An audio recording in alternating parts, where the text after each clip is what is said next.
महाभारत कथा एपिसोड 2। ये बात उस समय की है जब कुरुक्षेत्र में कौरवों और पांडवों के बीच युद्ध चल रहा था। पितामह भीष्म कौरवों की ओर से युद्ध लड़ रहे थे, लेकिन कौरवों के सबसे बड़े भाई दुर्योधन को लगता था कि भीष्म पितामह पांडवों को नुकसान नहीं पहुंचाना चाहते हैं।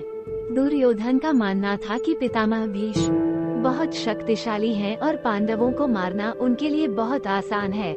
इसी सोच में डूबा दुर्योधन भीष्म पितामह के पास पहुंचा। दुर्योधन ने पितामह से कहा कि आप पांडवों को मारना नहीं चाहते, इसीलिए आप किसी शक्तिशाली हथियार का इस्तेमाल नहीं कर रहे हैं।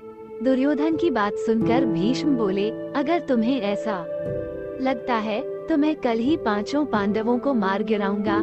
मेरे पास 5 चमत्कारी तीर हैं, जिनका उपयोग मैं कल युद्ध में करूंगा।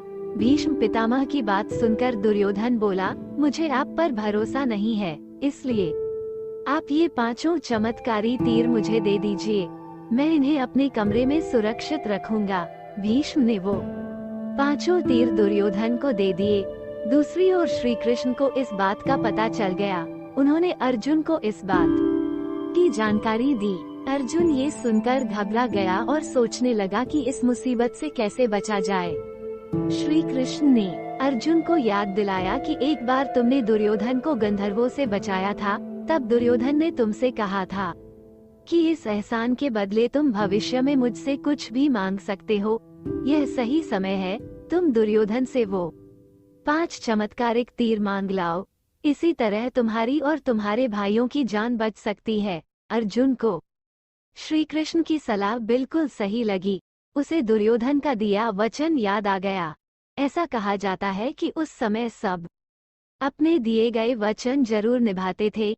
वचन तोड़ना नियम के खिलाफ माना जाता था। अर्जुन ने जब दुर्योधन को उसका दिया वचन याद दिलाया और 5 तीर मांगे, तो दुर्योधन मना नहीं कर सका।